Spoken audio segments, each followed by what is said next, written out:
आज के इस वीडियो में class 12th physics Bihar board VVI का जो ऑब्जेक्टिव का सीरीज हम लोग कर रहे थे उसमें सेट 1 हम लोग कल देख लिए हुए थे। आज हम लोग सेट 2 देखने वाले हैं। तो चलिए हम लोग स्टार्ट करते हैं। ठीक है, यदि आप पहले सेट का वीडियो नहीं देखे हैं तो इसी वीडियो के डिस्क्रिप्शन में उस वीडियो का लिंक मिल जाएगा, आप उसको देख सकते हैं। केमिस्ट्री में भी सेट बना हुआ है, आप उसको भी देख सकते हैं। तो चलिए हम लोग स्टार्ट कर देते हैं क्वेश्चन। तो आपका क्वेश्चन क्या है? फर्स्ट, किसी किसी आवेशित किसी आवेशित खोखले गोलाकार चालक के भीतर विद्युत तीव्रता का मान होगा, मतलब विद्युत क्षेत्र की तीव्रता का मान क्या होगा किसी खोखले गोला के अंदर। ठीक है, जब किसी खोखले गोले पर आवेश जब देते हैं ना तो उसके सरफेस पे डिस्ट्रीब्यूट हो जाता है, मतलब उसके सरफेस पे समान रूप से वितरित हो जाता है और उसके अंदर कोई आवेश नहीं होता है। तो विद्युत क्षेत्र क्या बोला है कि आपको विद्युत क्षेत्र की तीव्रता बताना है या विद्युत की तीव्रता बताना है यहाँ पे किसी खोखले गोले के अंदर में। तो किसी खोखले गोले के जो अंदर में जो विद्युत क्षेत्र की तीव्रता होती है वो हो जाती है 0। क्या हो जाती है? 0। ठीक है, विद्युत क्षेत्र की तीव्रता का फॉर्मूला क्या होती है? E equal to F upon में क्यू होती है। आर दूरी पे बात करे जाए E equal to K Q upon में आर स्क्वायर। ठीक है, तो यहाँ पे यदि सतह पे पूछता तो विद्युत क्षेत्र की तीव्रता ई होता, लेकिन इसके अंदर कोई आवेश नहीं है, इस कारण से क्या होगी?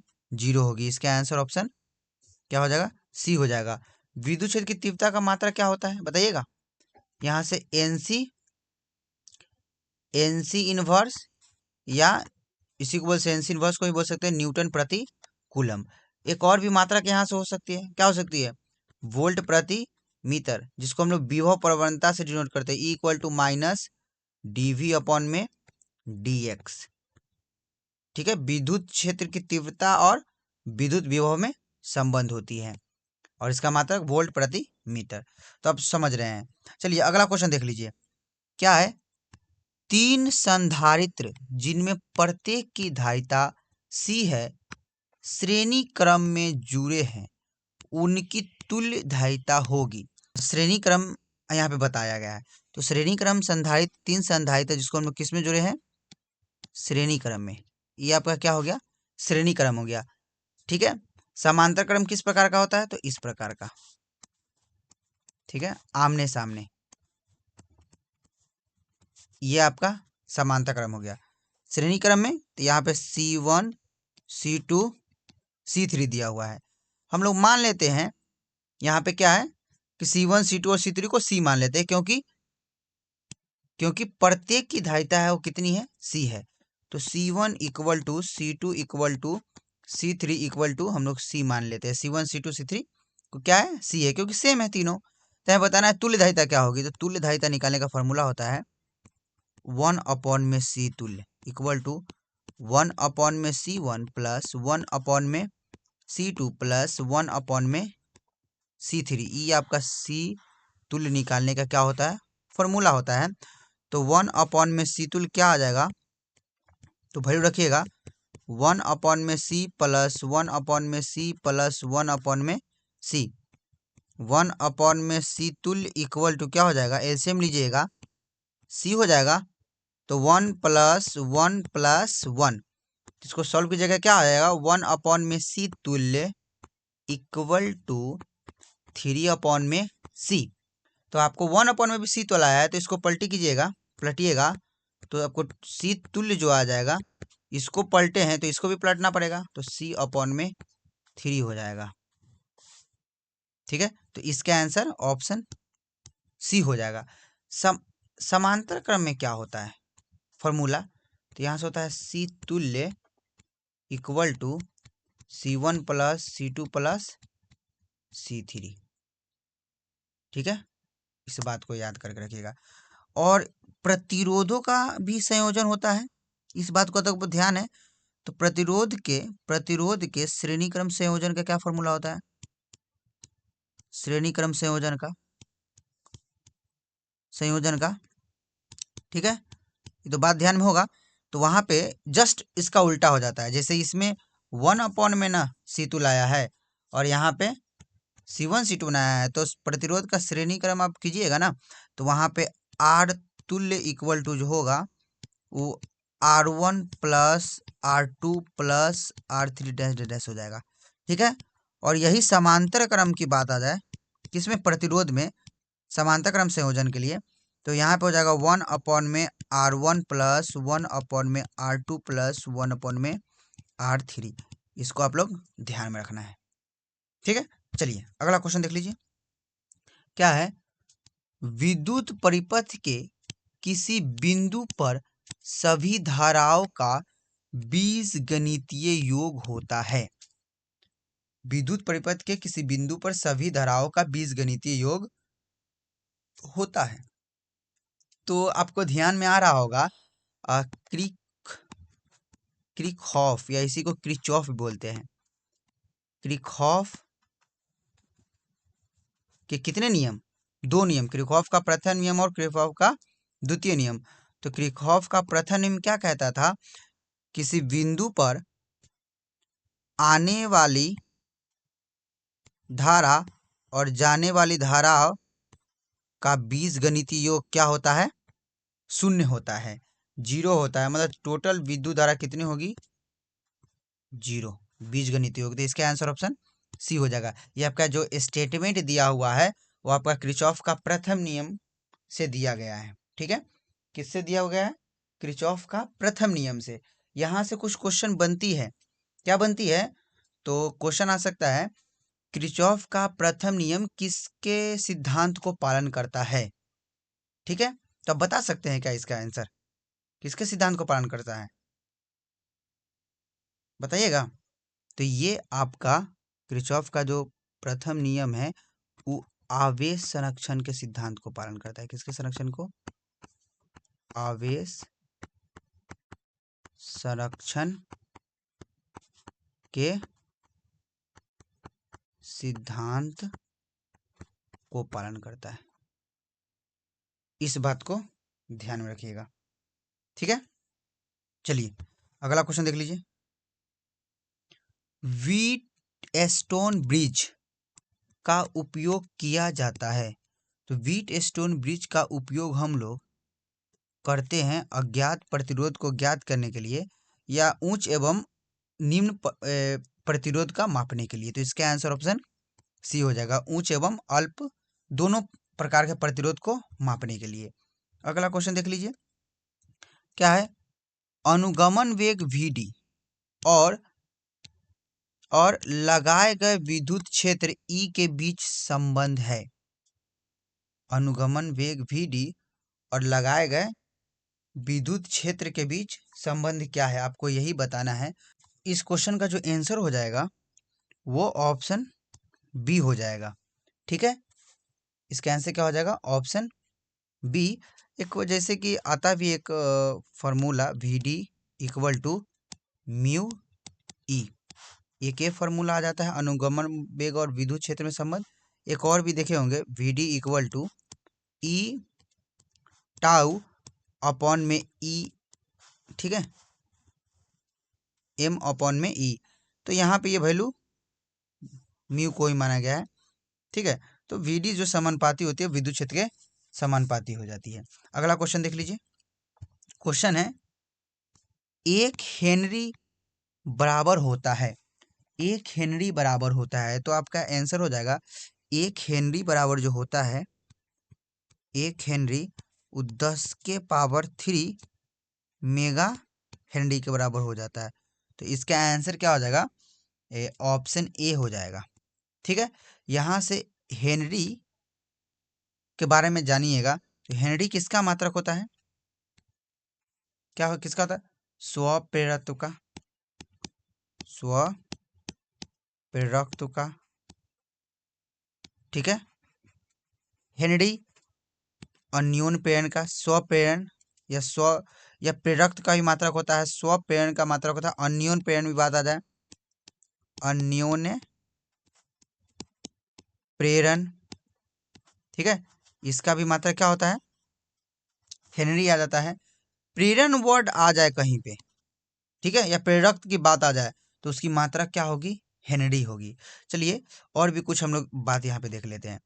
जैसे एक हेनरी, एक हेनरी बराबर हम लोग क्या लिख सकते हैं, तो एक हेनरी को हम लोग 1 वोल्ट, ठीक है, 1 वोल्ट सेकेंड प्रति एम्पियर भी लिख सकते हैं। ठीक है, हम लोग एक हेनरी को ही, एक हेनरी को ही क्या लिख सकते हैं, तो 1 वेबर प्रति एम्पियर भी लिख सकते हैं। ठीक है, 1 हेनरी को ही हम लोग लिख सकते हैं 1 ओम सेकेंड भी लिख सकते हैं। ठीक है, ये तो आप समझ गए। अब प्रेरण जो आता है, प्रेरक का जो मात्रक है, जो हेनरी होता है, वो क्या होता है, जैसे कि ये जो बना हुआ है प्रेरक के कारण, प्रेरित के कारण बना हुआ है। ठीक है, जैसे कुंडली में जो विद्युत वाहक बल प्रेरित होती है, जैसे एक फॉर्मूला भी होती है, वहीं से हम लोग ये वाला मात्रक निकाले हैं। जैसे क्या होती है, जब किसी कुंडली को चुंबकीय क्षेत्र में परिवर्तित विद्युत चुंबकीय क्षेत्र में, जैसे परिवर्तित चुंबकीय क्षेत्र है, ठीक है, इसके बीच आप रखिएगा ना, तो इस कुंडली में प्रेरित विद्युत वाहक बल उत्पन्न हो जाती है, जिसका जो वैल्यू होती है E/L/di/में dt हो जाती है। ये फार्मूला तो आप लोग पढ़े होंगे। ठीक है, तो यहीं से हम लोग ये मात्रक निकाले हैं। यदि एक और भी हो सकती है मात्रक, एक हेनरी बराबर हम इसको बोल सकते हैं, हेनरी को क्या बोल सकते हैं, तो यहाँ से जूल प्रति एम्पियर स्क्वायर भी बोल सकते हैं। क्या बोल सकते हैं, 1 जूल प्रति एम्पियर स्क्वायर। ये सब किसको बोल सकते हैं, हेनरी को ही बोलते हैं। ठीक है, ये आपका कन्वर्टेबल यूनिट है। तो ऑप्शन में हो सकता है ये भी दे सकता है, ऑप्शन में ये भी दे सकता है, ये भी दे सकता है, ये भी दे सकता है। बताइए निम्नलिखित में कौन हेनरी के बराबर है, ऐसा करके क्वेश्चन, तो इस बातों को ध्यान में रखना है। ठीक है, चलिए अगला क्वेश्चन देखते हैं। चुंबकीय प्रेरण की विमा है, चुंबकीय प्रेरण की जो विमा है वो क्या होगी, तो इसका आंसर ऑप्शन ए हो जाएगा, ML0T−2 A−1। ठीक है, अब ये कहाँ से निकालते हैं, कौन से फॉर्मूला से, तो F=QVB साइन थीटा। ठीक है, यहीं से हम लोग साइन थीटा को हटाते हैं तो क्या आएगा, F=Q V वेक्टर। यहीं से हम लोग किसका, इस बी का हम लोग क्या निकाल देते हैं, बीमा निकाल देते हैं। ठीक है, इस बात को हम लोग को ध्यान में रखना है। चलिए अगला क्वेश्चन देखिए। क्वेश्चन क्या है, किसी चुंबक का चुंबकीय आघूर्ण है, तो किसी चुंबक का चुंबकीय आघूर्ण है, आपको बताना है कि अदिश राशि है, सदिश राशि है, उदासीन राशि, इनमें से कोई नहीं है। तो किसी चुंबक का जो चुंबकीय आघूर्ण है वो आपका सदिश राशि है। कौन सी राशि है, सदिश राशि। चुंबकीय आघूर्ण का जो फॉर्मूला होता है वो क्या होता है, M=NIA।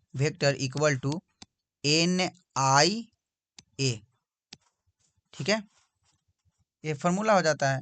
और भी एक फार्मूला लिखते हैं। ठीक है, तो यही समझिए M=NIA।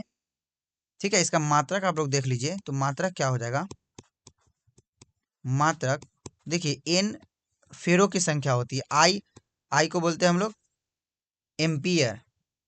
ठीक है, ए मीन्स एरिया, एरिया को बोलते हैं हम लोग क्षेत्रफल, तो क्षेत्रफल का मात्रक क्या हो जाएगा, मीटर स्क्वायर। तो एम्पियर मीटर स्क्वायर इसका मात्रक हो जाएगा, किसका, चुंबकीय आघूर्ण का। आइए कौन सी राशि है, तो समझ ही रहे हैं कौन सी राशि, सदिश राशि है। चलिए आगे बढ़े, तो आपका अगला क्वेश्चन देख लीजिए। क्या है, निकिल है, जो निकेल है वो क्या है, तो निकेल एक लौह चुंबकीय होती है। क्या होती है, लौह चुंबकीय। जैसे देखिए कोई पदार्थ को हम लोग चुंबक के आधार पे 3 भागों में बांटते हैं।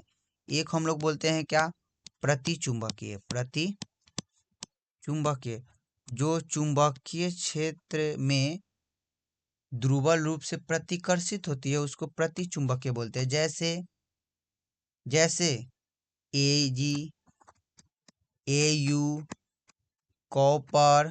ठीक है, ये सब प्रति चुंबकीय है। जैसे अणुचुंबकीय, अणुचुंबकीय जो चुंबकीय क्षेत्र में ध्रुवल रूप से आकर्षित होते हैं उसको अनुचुंबकीय कहते हैं, जैसे ऑक्सीजन, मैग्नीज, पीटी, एन मतलब प्लेटिनम, सोडियम, और तीसरा क्या, तीसरा आपका लौह चुंबकीय, लौह चुंबकीय। अब लौह चुंबकीय किसको कहते हैं, जो चुंबकीय क्षेत्र में प्रबल रूप से आकर्षित होते हैं उसको लौह चुंबकीय कहते हैं, जैसे FeNiCO, मतलब Fe लोहा हो गया, निकेल हो गया, CO कोबाल्ट हो गया। ठीक है, इस बातों को ध्यान में रखिए। चलिए अगला आ जाइए। क्वेश्चन है प्रतिघात का मात्रक है। देखिए जैसे आपका प्रतिघात का पूछा है ना, तो प्रतिरोध भी पूछ सकता है, प्रतिरोध, प्रतिबाधा भी पूछ सकता है, प्रतिबाधा। तो सब का जो मात्रक होगा वो क्या होगा, ओम होगा। क्या होगा, ओम हो जाता है। ठीक है, किसी चालक में उत्पन्न प्रतिरोध को हम लोग क्या बोलते हैं, जैसे कोई वायर है उसमें उत्पन्न प्रतिरोध, उसको प्रतिरोध बोलते हैं। प्रतिबाधा किसको बोलते हैं, प्रतिघात किसको बोलते हैं, किसी संधारित्र में या किसी सिंगल संधारित्र में उत्पन्न प्रतिरोध होता है उसको प्रतिघात के नाम से जानते हैं। प्रतिबाधा क्या, संधारित्र और प्रेरक दोनों या दो से अधिक चीज से जो प्रतिरोध उत्पन्न होता है उसको हम लोग प्रतिबाधा कहते हैं। पढ़े थे क्लास में, तीनों का मात्रक क्या होता है, ओम होता है। ये बात को समझ जाइए, ऑप्शन ए हो जाएगा। ठीक है, फैराडे किसका मात्रक होता है बताइएगा, फैराडे किसका होता है, तो धारिता की होती है, संधारित्र की धारिता का मात्रक क्या हो जाती है, फैराडे हो जाती है। फॉर्मूला क्या होता है, C=Q/V। ठीक है, एम्पियर, एम्पियर किसका मात्रक होता है, तो विद्युत धारा का। ठीक है, एक कमेंट में बताइएगा एम्पियर घंटा किसका मात्रक होता है, एम्पियर घंटा किसका मात्रक होता है। ठीक है, इसको आपको कमेंट बॉक्स में बताना है। चलिए अगला क्वेश्चन देखिए। क्वेश्चन है विद्युत चुंबकीय तरंग के संचरण की दिशा होती है, विद्युत चुंबकीय तरंग की संचरण की दिशा होती है। ऑप्शन ए है बी के समांतर, ऑप्शन बी है ई के समांतर, ऑप्शन सी है बी क्रॉस ई के समांतर, ऑप्शन डी है E vector cross B vector के समांतर। तो विद्युत चुंबकीय तरंग की जो संचरण की दिशा होती है वो हो जाती है E vector cross B vector के समांतर। इसका आंसर ऑप्शन क्या हो जाएगा, डी हो जाएगा। ठीक है, E vector cross B vector के समांतर। चलिए अगला क्वेश्चन देखते हैं। ठीक है, क्वेश्चन क्या है अगला,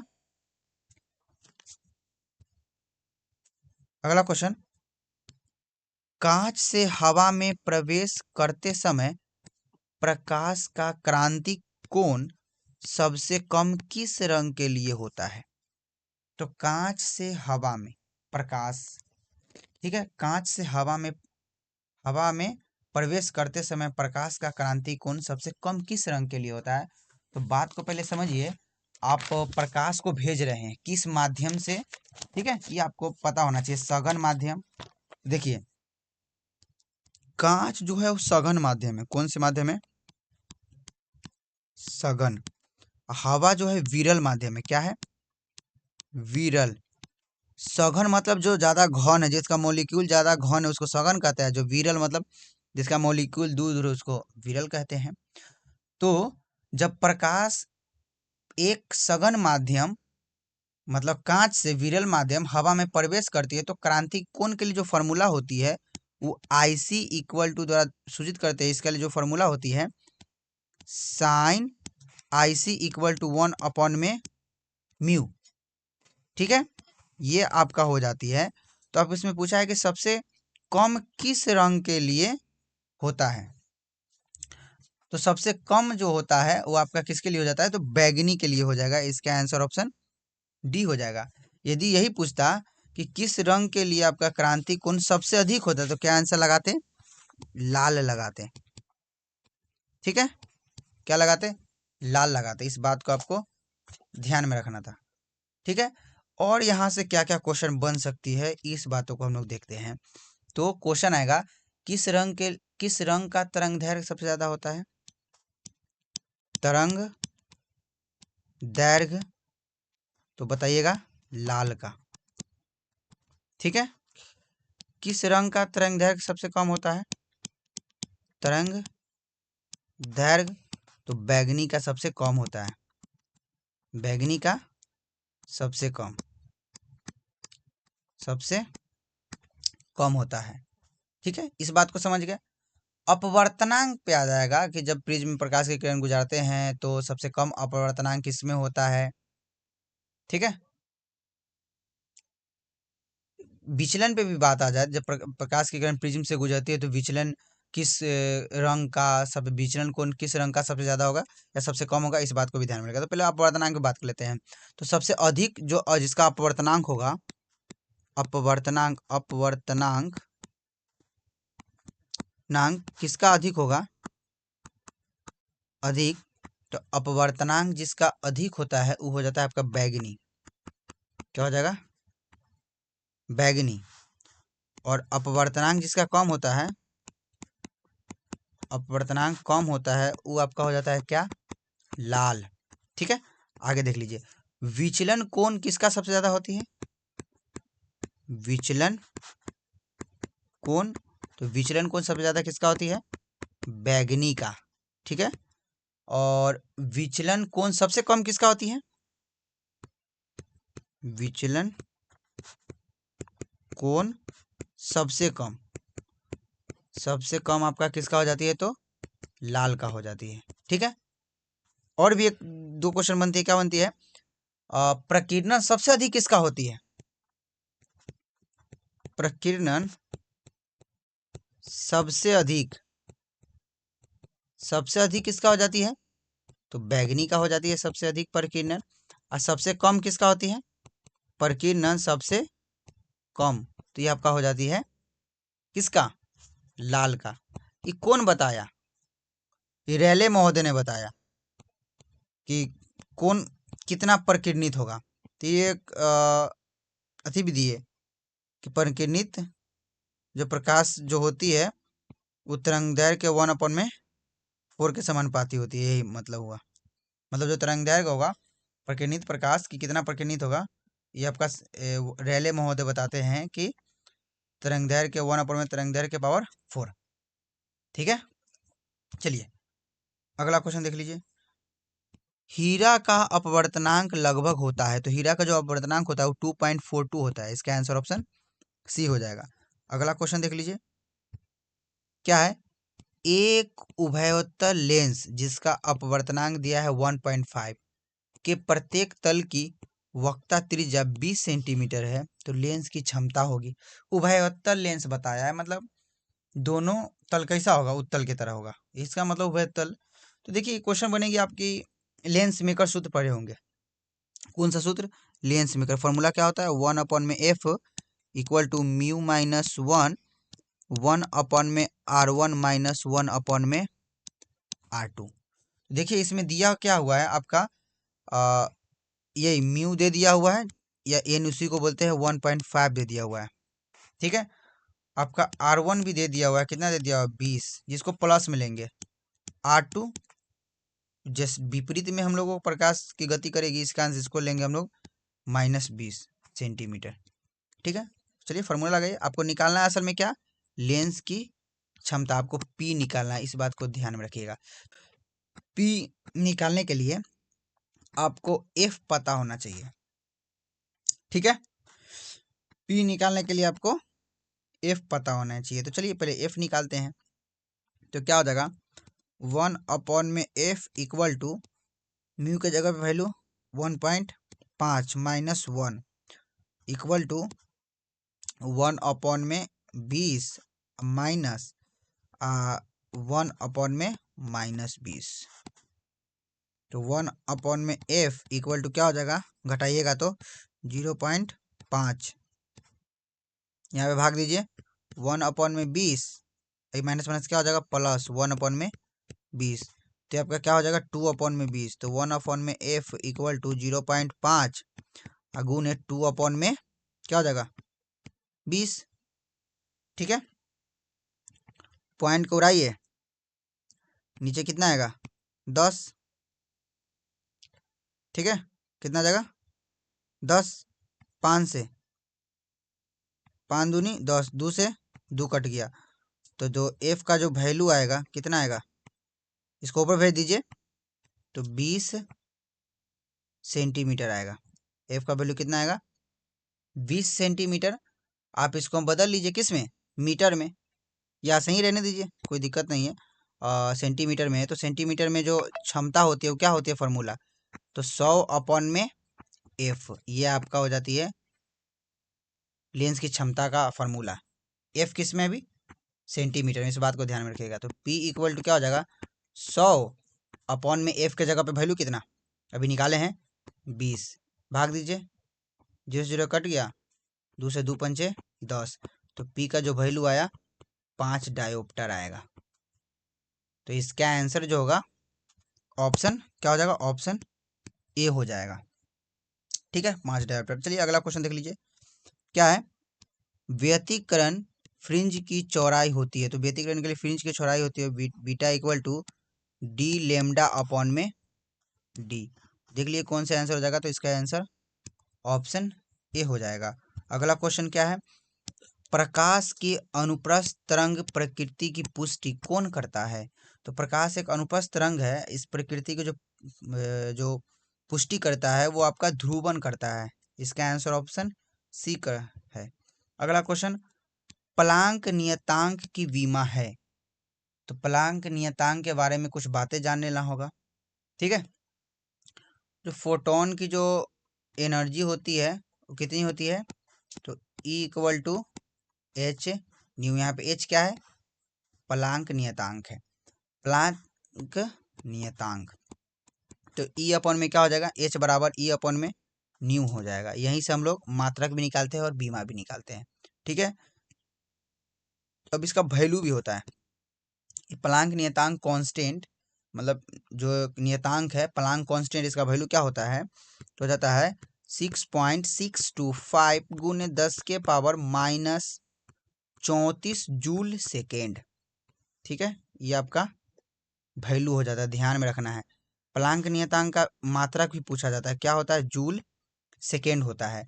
अब इसकी बीमा बता देना है, तो यहीं से जूल सेकेंड से हम लोग निकाल सकते हैं, या याद होगा तो पता हो जाएगा, ऑप्शन ए होगा। ठीक है, कैसे यहाँ से निकालिएगा, तो यहाँ से जूल का क्या होता है, जूल का बीमा M L square T inverse 2, और सेकेंड के जगह पे हम लोग टी लिखिएगा तो जगह M L square T inverse बच जाएगा।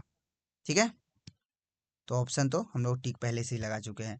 चलिए अगला क्वेश्चन देखिए, कार्यफलन का मात्रक होता है, तो कार्यफलन किसको कहते हैं ये आपको पता होना चाहिए। तो कार्यफलन वो होती है वह न्यूनतम ऊर्जा जो किसी धातु की सतह से एक इलेक्ट्रॉन को ठीक बाहर निकालने के लिए आवश्यक होती है। मतलब कोई धातु की सतह है, ठीक है, कार्यफलन क्या होती है, तो उतनी ऊर्जा जो इस धातु की सतह से इलेक्ट्रॉन को टक से निकाल दे। ठीक है, तो उस ऊर्जा को ही, उस एनर्जी को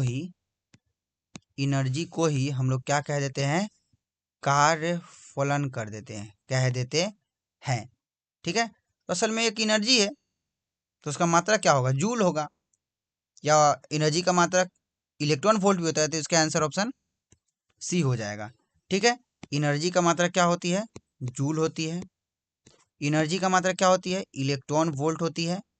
ठीक है, यहाँ से एक इलेक्ट्रॉन वोल्ट होती है वो किसके बराबर होती है, तो 1.6 गुने 10 के पावर माइनस 19 जूल। इस बात को ध्यान में रखना है। क्या क्या बताया अभी, ऊर्जा का मात्रक जूल, ऊर्जा का मात्रक इलेक्ट्रॉन वोल्ट, एक इलेक्ट्रॉन वोल्ट बराबर इतना, ये सब एग्जाम में आई हुई है। चलिए अगला क्वेश्चन क्या है, परमाणु का नाभिक बना होता है, तो परमाणु का नाभिक किससे बना होता है, तो देखिए परमाणु, ठीक है, बीच में नाभिक होता है, उसके चारों तरफ क्या होती है, ऊर्जा स्तर होती है, जिसको हम लोग क्या कहते हैं, कक्षा होती है। ठीक है, ठीक है, तो जो परमाणु की जो नाभिक होती है उसमें क्या होती है, आपका प्रोटॉन और न्यूट्रॉन हो जाती है, और इलेक्ट्रॉन आपके कक्षा में चारों तरफ चक्कर लगाते रहती है, गोल गोल गोल गोल। ठीक है, तो नाभिक में क्या होती है, प्रोटॉन और न्यूट्रॉन होती है। तो इसका आंसर कौन हो जाएगा? प्रोटॉन और न्यूट्रॉन, ऑप्शन बी हो जाएगा। ठीक है। और ये भी क्वेश्चन आ सकता है कि नाभिक में प्लस आवेश, नाभिक में प्लस आवेश या धनात्मक आवेश किसके कारण होता है? तो आपका किसके कारण हो जाता है? प्रोटॉन के कारण होता है। किसके कारण? प्रोटॉन के कारण। ठीक है। और भी बातें कुछ याद रखिए कि इलेक्ट्रॉन का आवेश कितना होता है? इलेक्ट्रॉन पर आवेश माइनस होता है, लेकिन कितना? 1.6 गुने 10 के पावर माइनस 19 कूलम। प्रोटॉन पे आवेश कितना होता है? तो प्रोटॉन का चार्ज प्लस हम लोग लिखते हैं, इसका वैल्यू होता है 1.6 गुने 10 के पावर माइनस 19 कूलम, उतना ही होता है। यदि न्यूट्रॉन पे चार्ज पूछ दे, न्यूट्रॉन का आवेश कितना होता है, तो ये 0 हो जाता है। ठीक है। चलिए अगला क्वेश्चन देख लीजिए, क्या है? अल्फा कण है, अल्फा जो कण होती है वो हीलियम के नाभिक के समान होती है, हीलियम के नाभिक के समान, नाभिक के समान। कहने का मतलब अल्फा कण जो होती है किसके समान होती है? हीलियम के समान होती है। ठीक है। मतलब अल्फा, हीलियम की परमाणु संख्या कितनी होती है? 2। परमाणु द्रव्यमान कितनी होती है? 4। तो यहीं से बात आ जाएगी, अल्फा के भी परमाणु संख्या कितनी हो जाएगी? 2। परमाणु द्रव्यमान कितनी? 4। ठीक है। तो इसका तो आंसर ऑप्शन बी हो जाएगी। कहीं कहीं पे एक और भी क्वेश्चन आता है, क्या आता है? तो किसी परमाणु, ये किसी रेडियो एक्टिव तत्व से एक अल्फा किरण निकल जाए, किसी रेडियो एक्टिव तत्व से एक अल्फा किरण निकल जाए, तो बताइए उसकी परमाणु संख्या में कितनी सी कमी होगी? तो परमाणु संख्या में 2 से कमी होगी। परमाणु द्रव्यमान में कितनी से कमी होगी? तो परमाणु द्रव्यमान में 4 से कमी हो जाएगी। चलिए अगला क्वेश्चन देख लीजिएगा, क्या है?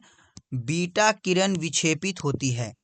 तो सबसे पहले बीटा किरण किसको कहते हैं? तो बीटा किरण हम लोग तीव्र गति से चलने वाले इलेक्ट्रॉन को कहते हैं। किसको?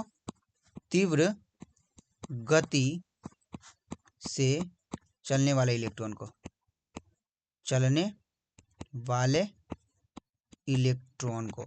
ये जो विक्षेपित होती है विद्युत क्षेत्र और चुंबकीय क्षेत्र दोनों में होती है। तो इसका आंसर ऑप्शन डी हो जाएगा। अगला क्वेश्चन देखिए, पी प्रकार के अर्धचालक में मुख्य धारा वाहक होता है। तो पी प्रकार के जो अर्धचालक होती है उसमें हम जो मुख्य धारा वाहक हो जाती है वो हो जाती है होल। क्या हो जाती है? छिद्र। ऑप्शन क्या हो जाएगा? Option B. देखिए हम लोग सेमी कंडक्टर को डोपिंग करने के बाद, सेमी कंडक्टर मीन्स अर्धचालक को, ठीक है, 2 टाइप्स में डोपिंग करने के बाद हम लोग देखते हैं। एक को बोलते हैं एन टाइप, दूसरे को बोलते हैं पी टाइप, ठीक है। एन टाइप किसको कहते हैं? तो एन टाइप हम लोग किसी सेमी कंडक्टर मतलब सिलिकॉन में, ठीक है, सिलिकॉन में हम लोग वैसी अशुद्धियां मिलाते हैं जो कैसा हो? पंच संयोजी हो। कैसा हो? पंच संयोजी हो। मीन्स किसका? ग्रुप 15 का हो। किसका हो? ग्रुप 15 का तत्व को मिलाते हैं। सब जो बोल रहे हैं बहुत ही इंपॉर्टेंट है। मतलब एन टाइप में किस तत्व को मिलाया जाता है? तो ग्रुप 15 के तत्व को मिलाया जाता है। इस बात को ध्यान में रखिएगा। और जो एन टाइप में जो विद्युत का चालन करती है वो इलेक्ट्रॉन करती है, इलेक्ट्रॉन। पी टाइप होती है, पी टाइप उसमें हम लोग त्रिसंयोजी तत्व को मिलाते हैं, ठीक है, अशुद्धियां को मिलाते हैं, ठीक है। त्रिसंयोजी मतलब ब्रॉन, एल्युमिनियम, ठीक है, यही सब मिलाते हैं इसमें। इसमें जो विद्युत का चालन करती है वो होल होती है। क्या होती है? होल मीन्स पॉजिटिव, छिद्र, ठीक है। तो चलिए इस बात को समझ गए। अगला क्वेश्चन देखिए, क्या है? और गेट का बूलियन व्यंजक है। और गेट आपको ध्यान में रखना है, एंड गेट का बूलियन व्यंजक ध्यान में रखना है, नॉट गेट का बूलियन व्यंजक ध्यान में रखना है। तो और गेट का क्या होती है? y equal to A plus B. इसका क्या होती है? y equal to A into B. इसका क्या होती है? y equal to A bar. तो इसका आंसर और गेट का ए प्लस बी, ऑप्शन क्या हो जाएगा? ऑप्शन ए हो जाएगा, ठीक है। चलिए अगला क्वेश्चन, अर्धचालकों में अशुद्धि मिलाने की क्रिया को क्या कहते हैं? तो वही डोपिंग कहते हैं। जैसे एन टाइप और पी टाइप बनता है, तो अशुद्धि मिलाने की क्रिया को, प्रक्रिया को डोपिंग कहते हैं। अगला क्वेश्चन देखिए, मॉड्यूलन वह युक्ति है जिससे, मॉड्यूलन क्या है, ठीक है, ये आपको बताना है। मॉड्यूलन क्या है, तो ये निम्न आवृत्ति वाले संदेश सिग्नल को उच्च आवृत्ति वाले संदेश सिग्नल में परिवर्तित किया जाता है, ठीक है। तो यह एक रेडियो वाहक आवृत्ति पर जानकारी अंकित करने क्या है की जाती है। ऑप्शन बी, दो आवृत्तियों को अलग किया जाता है। ऑप्शन सी है, वाहकों से जानकारी निकाली जाती है। ऑप्शन डी है, ध्वनि तरंग की आवृत्ति बढ़ाई जाती है। तो इसका आंसर ऑप्शन यही होना चाहिए, एक रेडियो वाहक आवृत्ति पर जानकारी अंकित क्या है की जाती है, ठीक है। तो 25 का इसका आंसर ऑप्शन ए हो जाएगा। अगला क्वेश्चन देखिए, क्या है, पृथ्वी के चुंबकीय क्षेत्र BH में यदि एक चुंबकीय सुई की आवृत्ति n हो तो, ठीक है। तो चुंबकीय बताना है कि पृथ्वी का चुंबकीय क्षेत्र BH हो, किसी चुंबकीय सुई की आवृत्ति n हो, तो उसमें संबंध क्या है। तो देखिए, इसके लिए जो फॉर्मूला होती है, चुंबकीय सुई के दोलन की आवृत्ति जो होती है n equal to 1/2 root under m BH upon में I, ठीक है। यदि हम लोग I को और M को स्थिर रख दिया जाए तो जो n इक्वल टू जो होती है वो जो किसके समानुपाती हो जाती है, तो रूट अंडर BH के। दोनों तरफ वर्क करते हैं यहाँ पे, तो ऐसा है नहीं, तो वर्क करना पड़ेगा। तो इसका वर्क करेंगे तो n स्क्वायर और इसका वर्क करेंगे तो रूट हट जाएगा। तो इसका आंसर n स्क्वायर क्या हो जाएगा, समानुपाती क्या BH मतलब चुंबकीय क्षेत्र। तो देखिए कौन सा आंसर हो जाएगा, ऑप्शन इसका बी हो जाएगा, ठीक है। अगला क्वेश्चन देख लीजिए, क्या है, उत्तल लेंस द्वारा निम्नलिखित में से कौन सा दृष्टि दोष दूर किया जाता है। तो उत्तल लेंस द्वारा हम लोग दूर दृष्टि दोष दूर करते हैं।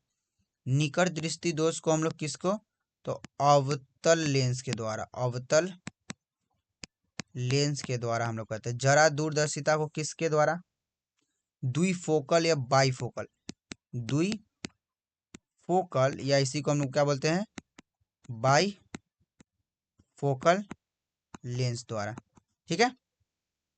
अबिंदुकता को बेलनाकार, किसके लिए, बेलनाकार लेंस से हम लोग इसका निवारण करते हैं। चलिए अगला क्वेश्चन देखिए, निर्वात में प्रकाश का वेग c है, कांच में इसका मान क्या होगा। देखिए निर्वात में जो प्रकाश का वेग वो c है, पता है कितना होता है, 3 × 10⁸ मीटर पर सेकेंड। तो आपको बताना है कि कांच में ही प्रकाश गुजरेगी तो इसका वेग क्या होगा, नहीं बता दीजिएगा। क्या दे दिया हुआ आपका, कांच में आपका अपवर्तनांक दे दिया, कितना दे दिया हुआ है, तो n इक्वल टू 1.5 दे दिया हुआ है। और प्रकाश का वेग तो आपको पता ही दे दिया हुआ है। इसका जो फॉर्मूला होती है n equal to c upon में न्यू, ठीक है। तो न्यू क्या होती है, किसी माध्यम में प्रकाश की चाल, क्या है, किसी माध्यम में प्रकाश की चाल है। और यहाँ पे n आपका प्रकाश का अपवर्तनांक आपको निकालना है। तो n का वैल्यू आपको 1.5 दे दिया हुआ है, आपको न्यू निकालना होगा यहाँ से।